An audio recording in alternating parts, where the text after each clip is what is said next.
is David McClung. I'm the president of Baxter Media. I started in 1977 as a sales rep for W.H. Baxter and Edith Baxter, and soon to marry daughter Wendy and enter the family business.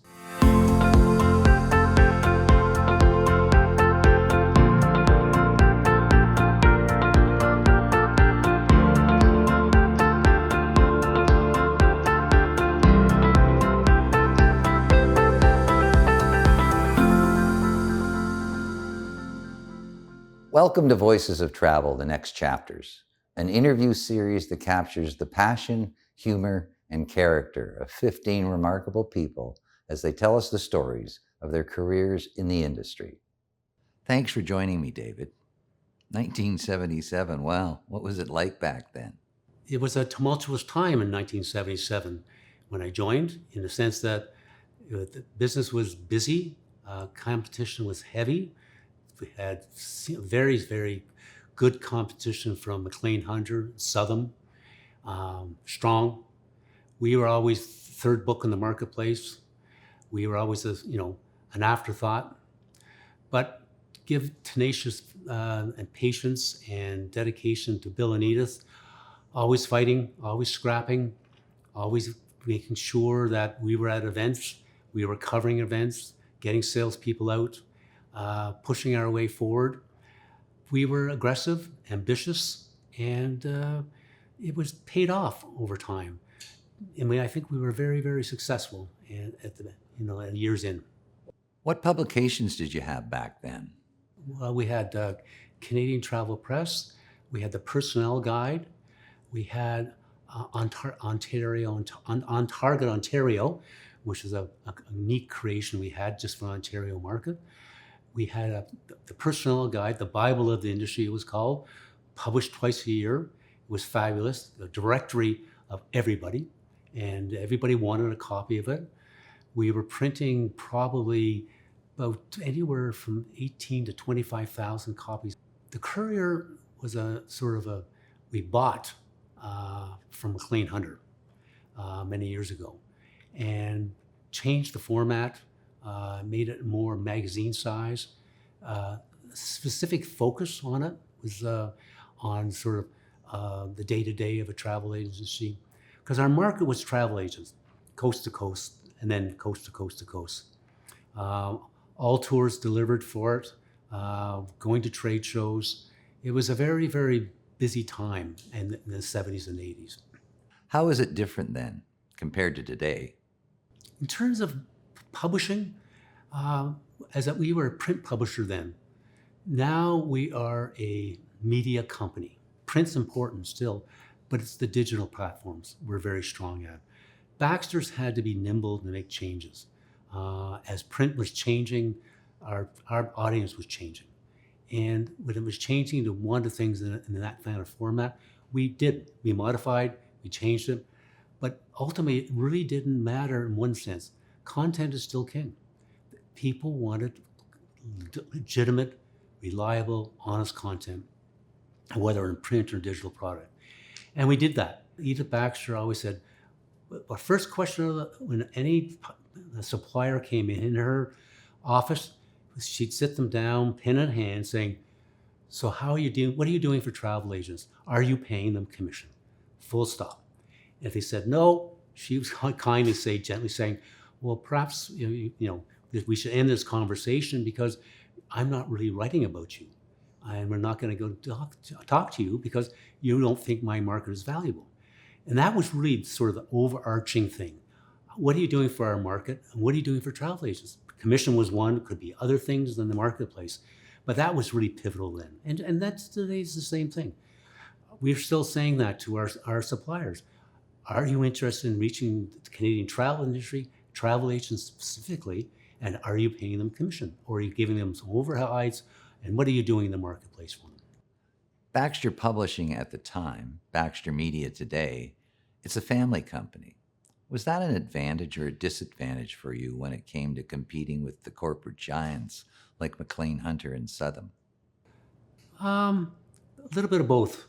As a family-run company, in the early days of, I think, of most family-run companies, the thought is, well, you've hired the sons and daughters and the in-laws because really they can't get another job. You know, you'd say, well, they're going to be here, but they can't do, let's hire them and see what they can do. And that wasn't the case. My late brother-in-law, Tim Baxter, was a competent journalist. Wendy grew up in the business, and still here, the executive vice president. I think the other thing, what happened against our competitors, they underestimated us, quite frankly. But Bill Baxter and Edith Baxter were tenacious. Bill Baxter at every trade show. Edith would go to every event. We would show up. And I think that was really important to our suppliers and the travel agents. We would go to any event that travel agents were supportive of.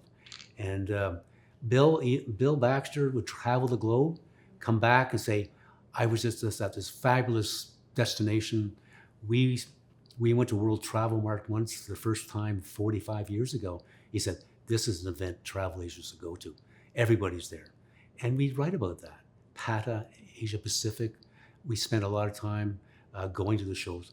One of the things we were very proud of course, was Edith Baxter was very, very committed and supportive of the cruise industry. At the very beginning, cruise industry, she felt, was an ideal holiday. Ideal holiday for family, and paid commission to travel agents, and felt that travel agents were important distribution to their clients. And to this day, we still feel the same. So David, who was your mentor? Who was your biggest influence in travel trade publishing?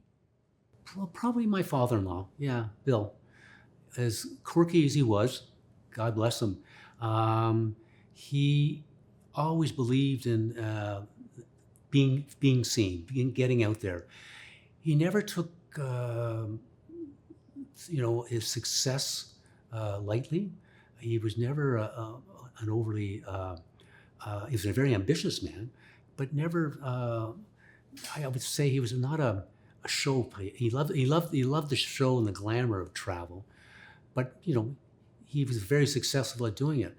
I think one of the things that I always liked about him, when somebody said no to us, he always looked at that as an opportunity. He'd say, hey, they said no. They don't want to support us. Well, we'd never back away from it. We'd always go back to them again and keep going after them. Say, well, how do we get you to say yes? And I think that was one of the things. He was very good at this. He was very good at being out there, big exposure, larger in life in ways. And Edith too. Edith too was very much a mentor, very opinionated in politics and certain destinations, and be very supportive of ACTA at the very beginning, of course, and believed in the organization itself. Supportive. So I think we still live that. And after 50 years of doing this, with competent editorial people, salespeople, I think those principles are still valid today. There have been a lot of events over the course of your career that have had a big impact on the industry, not necessarily in a good way. 9/11, SARS, and most recently COVID. And I'm wondering if you can talk about the impact of these events on the publishing business and on the industry. Of all those three, I think the COVID, the SARS, 9/11, each had a profound event on our industry. The COVID, in terms of publishing, the industry itself, brought us to ground zero in terms of travel. People did not travel. Canadians did not travel. And this put a full stop to us in terms of why are we here? What are we doing? What's our marketplace? Our advertising base went to virtually nothing. But we still felt it was important to get information out to the marketplace. It was extremely important. Yes, there were government subsidies to help us, but it was heavy lifting on my staff and us. We just had to get that information out because it was things that were important that had to be said. And we knew there was light at the end of the tunnel. We just didn't know when it was going to end. I think with SARS, how it hit the domestic market was very, very difficult. Domestic tourism fell apart. There's no question. We were very supportive of the hotel industry, destinations across Canada. And that was one of the things about Baxter's. It's just not inbound and outbound. It is inbound and outbound to us. So, David, what's your best memory of working in the industry or working as an observer of the industry? Well, I think one of my fondest memories are actually going to events for our industry. I like going to them. I like doing it. I like seeing people. I like engagement. And when I go domestically and I go internationally, I really like doing those things. And as long as I'm healthy, I will continue doing it. So what's your worst memory? The worst memory? Oh my goodness. I don't know if I have a worst memory. I can't answer that. Was there ever a time that you thought you didn't want to work in this business anymore? That it was time to get out of it? I think in this industry, I always felt that there was hope, there was opportunity. I think in my side of the business, you always looked at different ways of creating business, creating interest in our products. When one door shut, there's always something that opened. We felt when agents went virtual, the bricks and mortar stopped. Well, they went stop, but they still needed information. Well, we got it to them in a different way. Consolidation of airlines, consolidation of cruise companies, the reduction of advertising budgets. But having said that, there are other opportunities come up. We, as they say, if not chasing dollars, chase the dimes, and we did, and we continue to be successful like this. There's a lot of opportunity in this marketplaces in the travel industry. So I think it's a world that I think can be not just really a job, it can be a career for anybody who wants to be in. And I would encourage anybody to come into the travel and tourism industry, but also to think of the media business and travel. You anticipated my question. It was going to be for people thinking of coming into the industry. What's your advice for them? I would say, yes, come in, get an education, go to the travel schools, come in with skill sets now that are completely different than, I think technology is playing a vital role. You have to have the technology skills, there's no question, to come in. I think you need the communication skills. You've got to be a communications, not specialist, but you have to be a people person. You have to be able to communicate. You have to be able to sit down in front of somebody and talk about travel or talk about your services. So it's just not on a screen. It's just not on a phone. I think you have to be able to, that personal engagement. So if you like that kind of world, the tease is always, if you like to travel. And I think there's a world of travel out there that if you're good and successful, you will get to travel. Take a look into the future. 10 years from now, what's the industry going to look like? Does it have a future? Is Canadian Travel Press and Baxter Media still going to be there? Baxter Media will be always evolving. I think it would be evolving when we looked at AI, when we look at when the internet came in, the great disruptor. We thought the world was going to collapse. Remember when we couldn't align the computers? Remember it was the year 2000, the world was going to fall apart. I think people will always want to travel, and they want to talk to a specialist. And I think the specialists are in my industry. The people have that knowledge base, and that I think we'll be there. But we will be, I think, a company that can be able to distribute that knowledge. We have the experienced writers.